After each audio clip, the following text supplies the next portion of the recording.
और डोंगरगांव से बड़ी खबर, जहां डोंगरगांव स्थित दर्री मटिया निकट पूरी तरह से ध्वस्त हो गया है। घटिया निर्माण और बंद गेट के चलते ये पूरी घटना हुई है।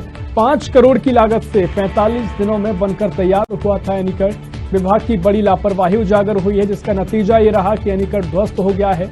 शिवनाथ नदी की दिशा बदली है और कई किसानों के खेत में पानी घुस चुका है, जिसके चलते किसानों के सामने गंभीर समस्या उत्पन्न हो गई है। साधना न्यूज ने पहले भी इस खबर आया था और एनीकट के ध्वस्त होने की संभावना जताई थी, और इसके बावजूद भी कोई ध्यान नहीं दिया गया, जिसके चलते नतीजा ये रहा कि एनीकट पूरी तरीके से ध्वस्त हो गया है। बड़ी बात यह कि 5 करोड़ की लागत से 45 दिनों में बनकर तैयार हुआ था एनीकट।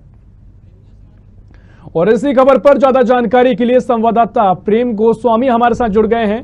प्रेम, बड़ी खबर है जहां एनीकट ध्वस्त हो गया है, और इससे पहले भी खबर दिखाई गई थी, इस खबर को दिखाया गया था, उसके बाद भी ध्यान नहीं दिया गया। क्या पूरी जानकारी मिल पाई है आपको कि बीते 15 अगस्त को हमने इस खबर को बड़ी प्रमुखता से दिखाया था दर्शकों को।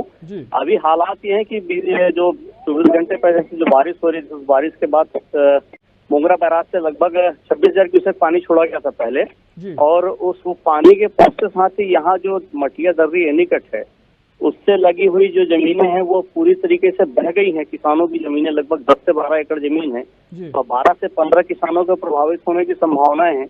नदी ने अपनी दिशा ही बदल दी। एनीकट लगभग ध्वस्त हो चुका है।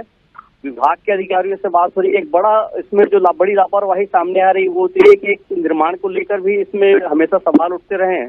साथ ही यहाँ जो गेट बनाए हुए थे, 10 गेट जो एनीकट के खुले थे, उन गेटों को बंद करके रखा गया था। नतीजा ये हुआ कि वो जो पानी का प्रेशर था वो एनीकट के बजाय साइड में किसानों की जमीन से होकर जाने लगा, और जमीनें लगभग अब जमींदोज हो चुकी है। जी, जब ऐसी स्थिति बनी बिल्कुल प्रेम कि जब गेट बंद थे और पानी का प्रेशर बढ़ रहा था, इससे पहले कोई अलर्ट नहीं दिया गया? नहीं, इसमें हमने इस खबर को भी बताया था कि जब भी बैराजों के गेट खोले जाते हैं तो ना ही विभागों का उनका सामंजस्य आपस में बराबर तरीके से नहीं है। उनका कहीं न कहीं तालमेल या कम्युनिकेशन एरर है उनके बीच।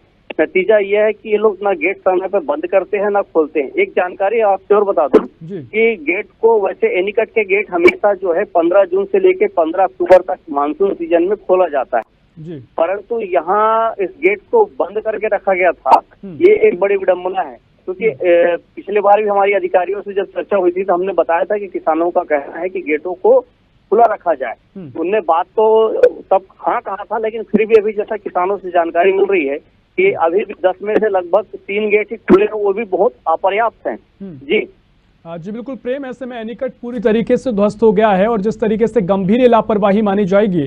हालांकि अब जो आगे जांच होगी तो संभव है कि इसको लेकर जो लागत हुई थी, जो निर्माण हुआ था, उसमें भी जो कहीं की भ्रष्टाचार हुआ है वो भी सामने आएगा। जी हाँ, मैं बता दूं कि लगभग 5 वर्ष पूर्व ये 5 करोड़ की लागत से एनीकट बना था। इस एनीकट को बनाने के लिए 6 माह की समय अवधि थी, परंतु ठेकेदार ने इसको 45 दिनों में ही तैयार कर दिया था। स्थिति ये थी कि अधिकारियों की प्रॉपर मॉनिटरिंग नहीं हो पाई, और आज लगभग ये एनीकट पूरी तरीके से ध्वस्त हो चुका है।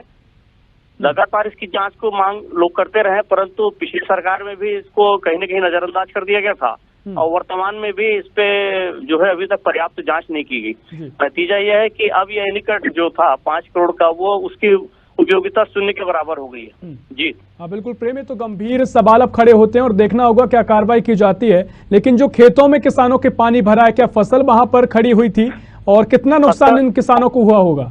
मैं आपको बता दूं कि किसानों की फसल ही नहीं, जमीन भी बह गई है। 8 से 10 फीट जमीन, जैसा आप विजुअल में देख पा रहे होंगे।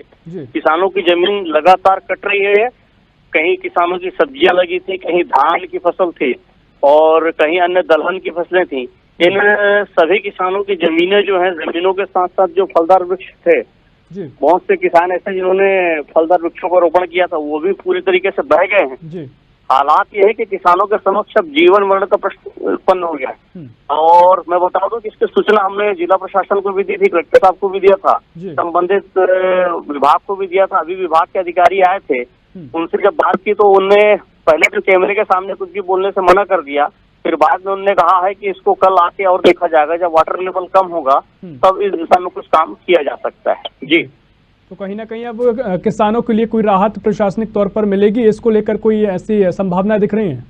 अभी तक तो ऐसी कोई संभावना नहीं है, लेकिन जो राशि राजस्व विभाग के द्वारा दी जाती है, RBC 64 राजस्व का एक मामला तैयार किया जाता है, जिसमें किसानों को मैक्सिमम 6,500 रुपए हेक्टेयर, जो बहुत ही कम है, एकदम न्यूनतम राशि जो है वो लगभग 2,500 रुपए एकड़ मिलता है किसानों को, जो अपर्याप्त है। जबकि किसानों की क्षति की बात करें तो पूरी की पूरी जमीन ही बन गई है, नदी में समा गई है जमीन जी। और जो मुआवजा मिलना है वो मुआवजा अपर्याप्त होगा। बिल्कुल, जो भी मुआवजा मिलता है और वो भी खाना पूर्ति ही कही जाएगी, लेकिन जिस तरीके से बड़ा नुकसान हुआ है, गंभीर लापरवाही विभाग की उजागर हुई है। बहुत शुक्रिया प्रेम आपका जानकारी साझा करने के लिए। तो बड़ी खबर आपको बता रहे हैं डोंगरगांव से, जहां एनीकट ध्वस्त हो गया है और उसमें गंभीर लापरवाही देखी गई है। बता दें कि 5 करोड़ की लागत से एनीकट बनाया गया था, जो कि 6 महीने में बनाया जाना था, और बाकी 6 महीने की जगह 45 दिनों में बनकर तैयार हो गया, जिससे भ्रष्टाचार के कई सवाल इस पर खड़े होते हैं।